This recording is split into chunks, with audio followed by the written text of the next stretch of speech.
Olá, nós celebramos o 17º domingo do tempo comum e na Santa Missa de hoje a Igreja nos propõe no Evangelho a parábola do tesouro escondido. O reino dos céus de Jesus é semelhante a um tesouro escondido num campo. Um homem o encontra e o mantém escondido. Cheio de alegria, ele vai, vende todos os seus bens e compra aquele campo. Com essas palavras, o Senhor está, em primeiro lugar, nos recordando algo muito fundamental, que o reino dos céus, e aqui nós podemos pensar no reino dos céus em todos os seus sentidos, a vida eterna, a vida da graça presente na nossa alma, a pertença à igreja, a comunhão com Jesus Cristo, valem mais do que tudo que nós podemos ter nesta vida. O homem foi feito para conhecer a Deus, amar a Deus, servir a Deus nesse mundo e alcançar a vida eterna. E Santo Inácio de Loyola, que foi um homem marcado por uma frase do Evangelho, aquela frase em que Jesus diz: "O que adianta um homem ganhar o mundo inteiro se vier a perder a sua alma?", concluiu, por conta desse fim sobrenatural para o qual o homem foi feito, e por conta do fato de que a vida eterna é infinitamente superior a tudo que nós podemos viver e desejar nesse mundo, Santo Inácio concluiu que os bens desse mundo, inclusive aqueles que nos são mais caros, devem ser amados ou odiados, buscados ou detestados, na medida em que eles nos aproximam ou nos afastam da consecução desse fim para o qual nós somos criados, que é amar a Deus nesse mundo e obter a salvação da nossa alma. E Nosso Senhor nos recorda isso com a parábola. Se necessário, é preciso vender tudo. Obviamente, começamos a nos desfazer das coisas ilícitas, do pecado, dos vícios, mas até mesmo das criaturas nós precisamos nos desapegar na medida em que elas nos impedem de progredir, de amar a Deus, de ser mais generosos, ou na medida em que elas colocam em risco a nossa salvação eterna. Mas o Senhor diz nessa parábola que o reino dos céus é como um tesouro escondido no campo. E acrescenta ainda que um homem o encontra e o mantém escondido para depois, enfim, vender os seus bens e adquirir aquele campo. Mas com essa indicação, Nosso Senhor compara o reino dos céus não mais a algo visível, à vista, como por exemplo a igreja, que como nós dissemos já na semana passada, é já o início da presença do reino dos céus nesse mundo, e porque a igreja está intrinsecamente, inseparavelmente unida a Cristo, ela já traz consigo a presença do reino dos céus de algum modo na terra. Mas também sequer Nosso Senhor está se referindo a algo tão evidente ainda como o reino definitivo dos céus na eternidade, mas se refere a algo que é escondido, um tesouro que está ali, presente, mas poucos sabem da sua existência. E o fato é que, na vida presente, as realidades mais importantes, que são aquelas sobrenaturais, permanecem invisíveis, isto é, perceptíveis somente para aqueles que têm o dom da fé. A presença de Cristo, por exemplo, na Eucaristia, nós costumamos dizer o quê? Que Nosso Senhor está ali presente, velado. E só é possível perceber a sua presença por meio desse véu da fé. E uma pessoa sem fé, por exemplo, pode entrar na mais bela igreja, na mais bela catedral, se encantar com as obras de arte, com a arquitetura, com o canto gregoriano, com o que for, mas vai ser incapaz de perceber, na hora da elevação na Santa Missa ou ao passar diante do sacrário, que quem está ali é nosso Senhor Jesus Cristo. Do mesmo modo, a ação do Espírito Santo por meio dos sacramentos, por meio da confissão, por meio do batismo, durante o sacramento do matrimônio, a pessoa sem fé vai ver aquilo tudo como uma grande e talvez bela cerimônia, mas vai ser incapaz de perceber que o Espírito Santo que age, que realiza um mistério, que derrama uma graça sobre as pessoas que recebem aquele sacramento. E não é diferente com a própria interpretação das Escrituras. Sem a fé sobrenatural, que é um dom de Deus, é impossível compreender o sentido espiritual das Escrituras. E se vê claramente isso nos estudos bíblicos. Afinal, muitas pessoas que se embrenham pelos estudos bíblicos não são pessoas de fé. Às vezes são pessoas que, por interesse histórico ou por interesse de estudo de culturas antigas, de línguas antigas, começam a estudar os textos bíblicos como um texto literário antigo a mais.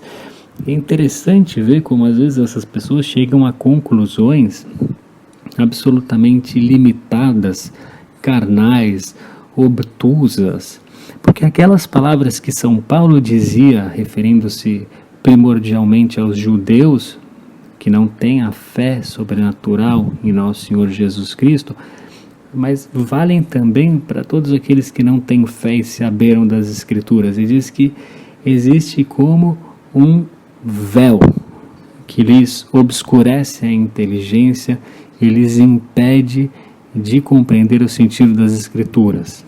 Na semana passada nós ouvimos Jesus citando a profecia dizer: porque vendo não enxergam, ouvindo não escutam, para que não aconteça que eu os converta. Aí acontece assim, né? Se falta o dom da fé, é impossível se até mesmo entender o texto da Escritura. Afinal, por meio da fé, Deus comunica o dom do entendimento, Deus comunica também o dom da ciência, que permite entender a criação, as coisas a partir do Criador. Mas de um modo especial, na vida presente, nesse mundo, uma realidade que é um verdadeiro tesouro escondido e que é imperceptível a não ser por meio da fé, é a presença da graça santificante nas almas dos fiéis. Então, essa palavra, primeiro uma introdução breve, essa palavra graça é usada no modo assim muito generalizado. Às vezes nós nos referimos à graça para dizer um favor de Deus. Deus me concedeu uma graça, me concedeu um favor. Às vezes a graça se refere às graças atuais, que são aqueles auxílios que Deus continuamente concede aos seus filhos. Às vezes a graça se refere à graça sacramental, que é aquela graça própria que Deus comunica através de um sacramento, através do sacramento da Eucaristia, que tem a sua graça própria, o sacramento do matrimônio tem a sua graça própria sacramental. Às vezes a graça, nós usamos a graça de Estado. Então o padre tem uma graça de Estado especial para pregar, para aconselhar na confissão, na direção espiritual, né? Os pais têm uma graça especial de Estado para educar os seus filhos. Os esposos têm uma graça de Estado para viver bem os seus compromissos matrimoniais. Mas quando nós falamos da graça santificante ou a graça habitual, nós dizemos que uma pessoa que tem a graça santificante é aquela que está em estado de graça. Nós nos referimos àquela disposição habitual da alma que se encontra orientada para Deus como seu fim sobrenatural. Em outras palavras, a pessoa em estado de graça ou que possui a graça santificante, é uma pessoa que vive voltada para Deus, que encontra-se em estado de justificação por Deus, que se encontra na amizade com Deus, que, portanto, possui a caridade sobrenatural, o Espírito Santo habita a sua alma. Nós sabemos que recebemos a graça santificante exatamente no momento do nosso batismo, quando o Espírito Santo foi derramado em nossos corações, e não só ele, e com ele a Santíssima Trindade veio habitar o nosso coração, o Pai, o Filho e o Espírito Santo. E sabemos também que a graça é perdida, a graça santificante, a cada vez que nós cometemos um pecado mortal. Basta um único pecado mortal, uma matéria grave, cometido deliberadamente, para que nós percamos a graça santificante. E sabemos também que a graça santificante deve ser restituída como? Por meio do sacramento da confissão. Se uma pessoa está em estado de pecado mortal e se confessa, por meio da confissão, lhe é restituída a graça santificante. E a graça funciona assim, como um tesouro escondido. Afinal, olhando uma pessoa que está em estado de graça e uma que não está, nós dificilmente vamos perceber a diferença. Se nós caminharmos pelas ruas em estado de graça, ninguém vai perceber, né? Se nós caminhássemos pela rua com um Rolex, com uma carteira cheia de dólares, com roupas caríssimas, com joias preciosas, as pessoas iriam cobiçar os nossos bens. Mas caminhando com a graça, que é um bem infinitamente maior do que todos esses bens, é um bem que torna um pobre, um mendigo, muito mais rico do que um milionário, ninguém percebe, porque ela é um tesouro escondido. Ela é como uma semente enterrada, que está ali, quieta, em silêncio. E assim na alma, a graça imperceptível e invisível funciona como o princípio da vida espiritual daquela alma. Sem a graça santificante, uma alma está morta. E mais ainda, a alma em graça possui em si o germe, a semente, e por isso a comparação da semente, da vida eterna. Me vem à mente uma outra parábola que Nosso Senhor conta, quando diz que o reino dos céus é como uma semente de mostarda. É a menor de todas as sementes, mas uma vez que cai na terra e se desenvolve, dá origem à maior de todas as hortaliças, uma grande planta sob a qual vêm os pássaros se aninhar.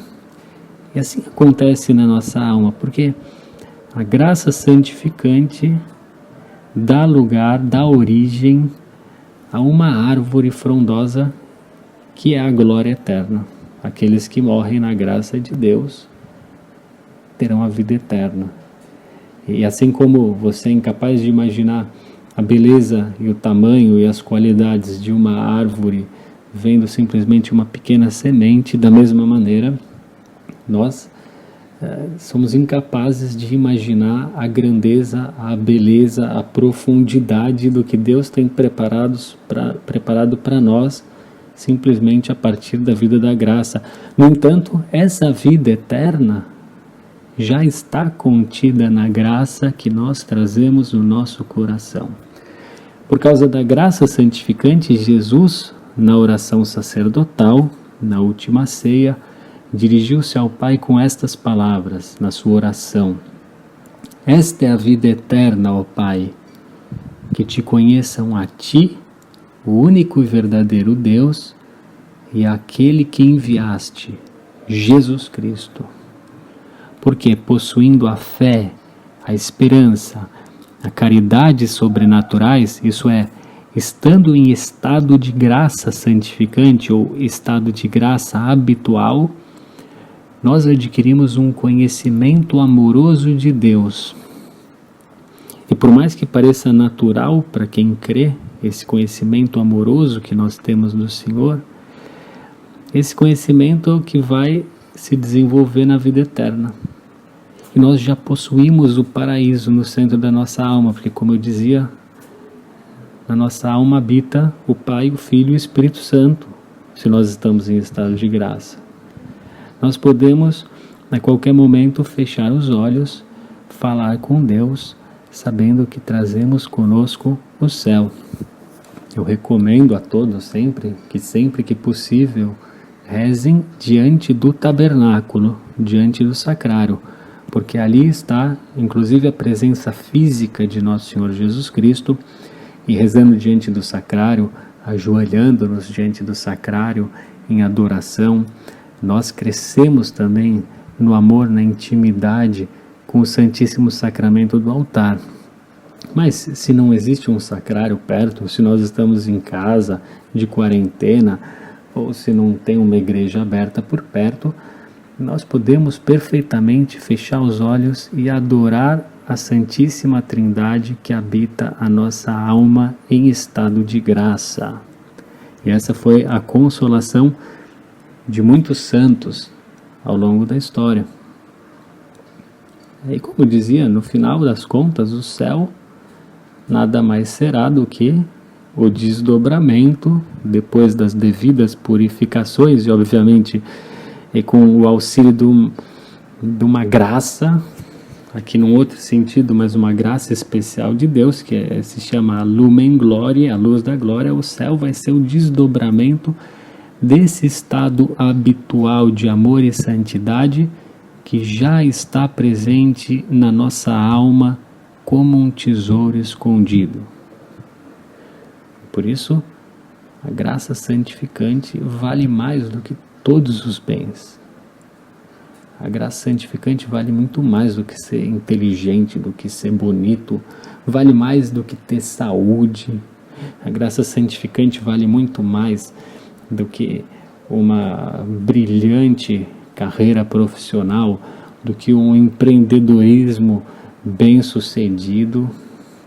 E até mesmo comparando com os bens espirituais, a graça santificante vale muito mais do que o dom de profecia, o dom, a capacidade de fazer milagres, porque a graça santificante não apenas, como se fosse pouco, não apenas é necessária e é o que vai nos permitir ter a vida eterna, mas a graça santificante é o que nos torna agradáveis a Deus.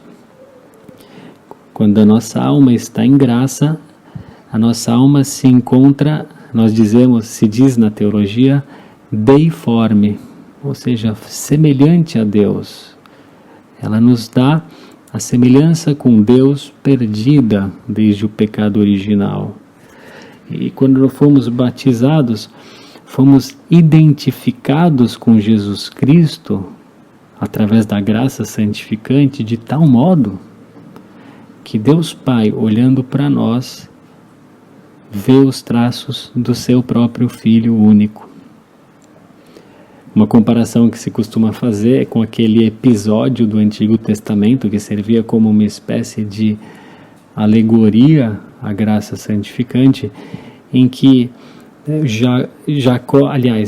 Isaac, já idoso, vai dar a bênção para o seu filho, e seria o Esaú, o filho primogênito, mas Rebeca traz o filho mais novo, Jacó. E ele toca e coloca ali uns pelos, uma pele de carneiro, me parece, sobre os braços. Ele toca, fala, essas mãos peludas, meu filho Esaú, e lhe dá a bênção de primogênito. E a igreja leu algumas vezes, os padres da igreja, isso como uma alegoria, né? Inclusive a figura de Rebeca, lembrando Nossa Senhora, que intercede por nós, que nos leva até Deus, e Deus tocando e vendo a graça santificante em nós, na verdade, Ele vê a afeição do seu Filho e nos abençoa, diz, este é meu Filho amado, em quem eu coloquei toda a minha afeição, como se nós fôssemos o próprio Cristo. É isso que faz a graça santificante em nós. E por causa dela nós somos chamados de uma maneira especial filhos de Deus. E assim, preservar a alma em estado de graça é algo muito importante. É, na verdade, a principal tarefa da nossa vida. Existe no rito do batismo, né? Você tem aquela parte em que se acende uma vela, em que se dá aquela vela para os padrinhos. E a ideia é essa, de manter acesa essa chama, essa luz de Cristo, a graça santificante também, nós podemos dizer, para que ela não se extingua, não se apague. Esse é a grande cômpito da nossa vida. E Santo Inácio de Loyola, voltando a citá-lo, dizia que o primeiro grau de humildade, ou poderíamos dizer, o primeiro degrau no caminho da santidade, o primeiro passo no amor a Deus, consiste em preferir morrer a cometer um único pecado mortal. Poderíamos dizer, morrer a perder a graça santificante. Porque a vida espiritual começa para valer quando nós nos orientamos totalmente para Deus.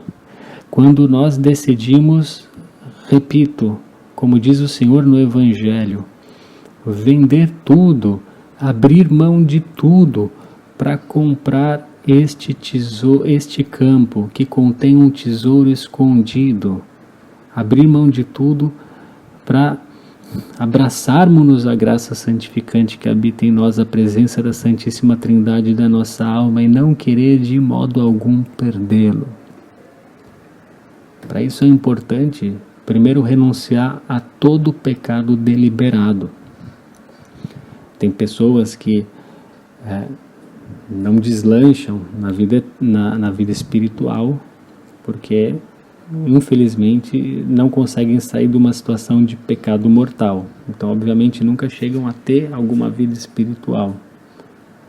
Outras pessoas conseguem até viver na graça, mas não crescem na vida espiritual, não dão passos na oração, não se santificam, não conseguem adquirir muitas virtudes, não crescem no conhecimento de Deus, porque se habituam a consentir em pecados veniais. Dizem assim, pensam assim, ok, pecado grave não, mas alguns pecados veniais, alguns pecados leves, não tem problema. E tem problema. O primeiro problema é que nós evitamos cometer pecado, por quê? Por amor a Deus. E não é honesto com o Senhor, não é digno do Senhor ter essa atitude de dizer, eu sei que não é grave, eu sei que isso, de uma maneira muito interesseira, né? Eu sei que por causa disso eu não irei para o inferno, eu sei que por causa disso eu não perderei completamente a graça santificante, então tudo bem. Não é tudo bem. Porque nós precisamos ter retidão, amar a Deus, não querer ofender o Senhor.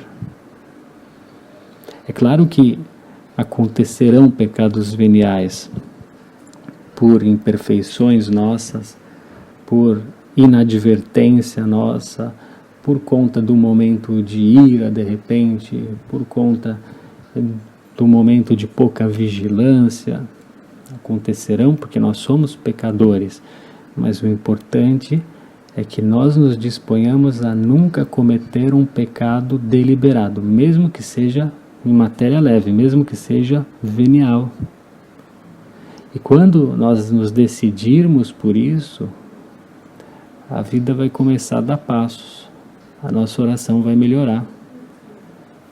É óbvio que para nos decidirmos por isso é importante, é preciso já começar a rezar, pedir ao Senhor amor, amor, amor. Porque o amor a Deus é a maior força para nos fazer evitar cometer o pecado, não amor a nós mesmos. Se você quiser evitar o pecado por amor a si mesmo só para salvar a sua pele, vai ser difícil, não vai crescer. Então que seja por amor a Deus. E peçamos ao Senhor essa graça, é essa graça que nós pedimos, que nós consigamos nos dirigir completamente a Ele como o grande fim da nossa vida, o fim sobrenatural da nossa vida. E dessa maneira será possível, depois dessa vida, participar daquele fim sobrenatural para o qual nós fomos criados, na visão de Deus. A visão do Senhor face a face. Como nós vamos cultivar e crescer na graça habitual, ou santificante? Primeiro, repito, por meio da oração. Oração, oração. Por meio da oração nós exercitamos o amor a Deus, exercitamos a esperança em Deus, exercitamos a fé no Senhor. Oração mental, oração do rosário, novenas, se você gosta de fazer novenas, leituras espirituais. Mas é importante rezar, orar sem cessar, visitas ao Santíssimo, adorações ao Santíssimo, contemplar imagens de Nossa Senhora, contemplar um crucifixo, beijar um crucifixo. A mortificação dos sentidos que nos ajuda a nos recordar que o nosso grande tesouro não está na terra, nas criaturas, na comida, na bebida, nas coisas, mas o nosso grande tesouro está em Deus. E obviamente o exercício do amor ao próximo. Porque para as pessoas que vivem na graça de Deus, amando mais a Deus, amarão mais o próximo. E amando mais o próximo, amarão mais a Deus. Não tem como separar uma coisa da outra. Como diz São João, aquele que odeia o seu irmão, a quem vê, afinal, como poderá dizer que ama a Deus a quem não vê? Em outras palavras, aquele que despreza, que age com soberba, que mesmo odeia, ou que difama, ou que calunia, ou que não se compadece com o seu irmão, a quem vê, como poderá guardar esse tesouro da graça santificante ao qual não vê? Peçamos ajuda a Nossa Senhora. A Nossa Senhora, que o próprio anjo Gabriel chamou de cheia de graça, é certamente a pessoa mais indicada para nos ajudar a guardar e administrar esse tesouro escondido que Deus nos deu. Peçamos a Nossa Senhora que por sua intercessão nós vivamos todos os dias da nossa vida na graça de Deus. Que se por desgraça, por literalmente desgraça, acontecer de nós perdermos esse tesouro, que nós com toda simplicidade, confiança no Senhor, com toda humildade, nos confessemos imediatamente, sem criar complicações, sem nada, nos confessemos para recuperar esse bem, e que assim, pela intercessão de Nossa Senhora, nós vivamos já neste mundo com o céu no coração. Vivamos já neste mundo, adorando a Santíssima Trindade que habita em nós, e possamos, no final, na hora depois da nossa morte, contemplar a glória de Deus e que essa semente pequenininha da graça se converta em nós nessa árvore frondosa que olho algum jamais viu, ouvido algum jamais ouviu, coração algum jamais pressentiu. Então, enfim, descobriremos as coisas novas e antigas desse tesouro escondido que nós carregamos em vasos de barro. Que Nossa Senhora interceda por nós. Assim seja.